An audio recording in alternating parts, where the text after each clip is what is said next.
Welcome to another episode. This video will be highlighting getting started and just general housekeeping and opening a project in Revit. So on our Gabion Consulting OneDrive, all of our work files are saved in working files.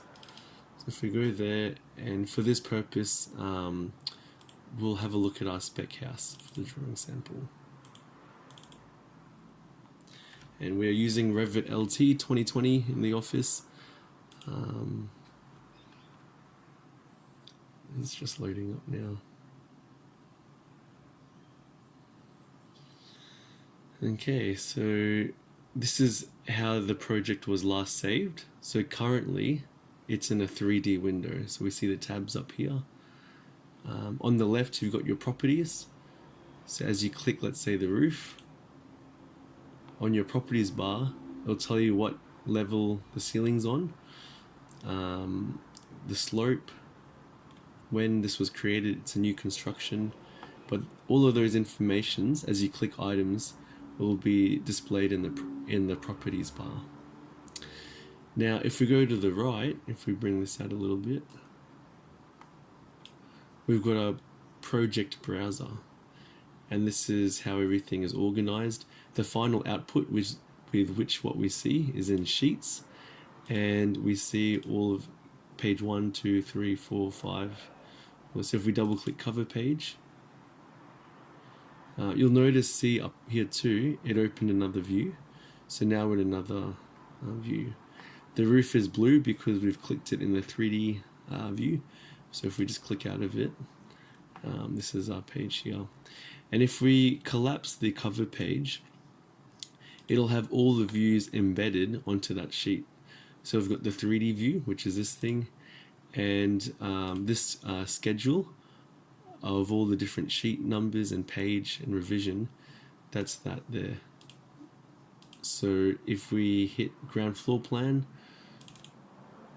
as you can see, another tab came up. We've actually only got the floor plan there, which is the view inside this sheet. And all the other components, that's on top. But this ground floor plan inside here is the view. To illustrate it, if we go to elevations, we've got 1, 2, 3, 4 different views. And if we open this up, we've got the 4 different views. And again, if you were to click into it, it will take you to the actual view. And this is a 3D section or cut of the front of the property, and we're looking directly at this. So if we want to go back to the 3D view, if we go to the top and we hit the house, that'll take us to this view. And if we hold down, or first, if we use our scroll wheel in between the 2 mouse buttons, this can take us in and out of the view.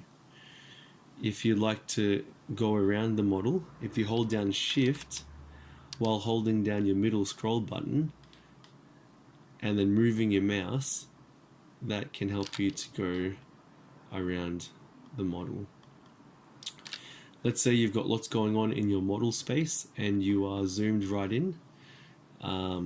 If you hit Z and then E, that will zoom you to the furthest point of your model, everything that's displayed. So if you've got something out 3 or 4 kilometers out here, it will actually take you right out so you can see. So if you're ever lost in a model and you hit ZE, that'll show you, it's shortcut for zoom extents. It'll show you the extents of what you're modeling. So let's say you want to see what's inside the house. You can click the roof, and then you can right click, hide in view, and this is only in this view. You can hide the elements. Elements is just a singular roof. If you hit category, if there's other roofs in this project, it will hide that as well. But for this case, we just want to hide the element. Now we can see all the downlights in there that's been modeled. I've just been working on the electrical plan. Again, if you hold Shift, you can navigate around the house. And all of these walls are attached to the roof. Again, in real life it's not like that, but just for the model, that's how it's been drawn. If you click somewhere, so at the moment it's clicked on that wall, if you click out of it, or if you hit escape, a lot of the times as you're drafting you'll hit escape, you can get out of whatever has been selected. If you go to your properties box under section box, see how it's been ticked.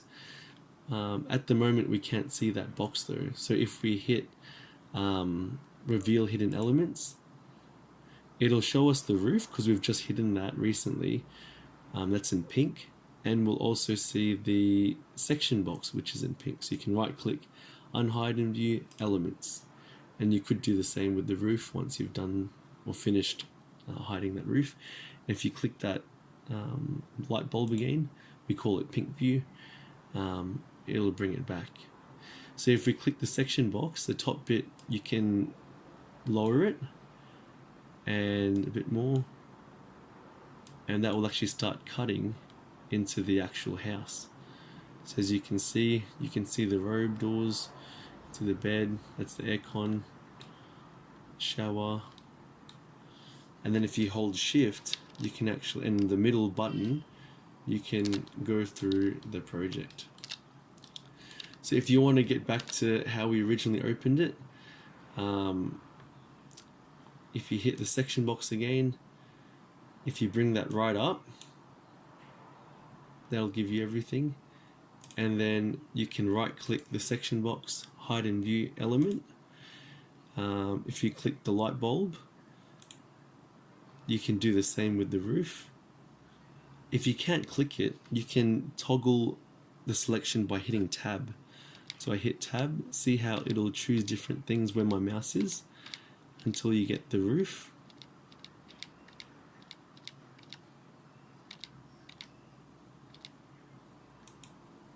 And then you can right click, unhide and view elements, and then you hit the pink view again, and then it's back to normal. A lot of draftsmen, they use, if you hit visual styles, they use wireframe so that you can see through the project. It's much easier for selecting items. That's the bench, coffee table, you can see that there. And then you use tab to try and select, let's say if you want to select the fridge, you can hit tab, and then you can hit the fridge. And then you can change the parameters here on your properties. So if you go back to normal hidden line, that's originally how we've opened the project. So that's just a few tips if you want to go into any of the projects and have a look at the model. Those are just some general tips of navigating through Revit LT. Alright, this is James from Gabion Consulting. See you next time. Bye.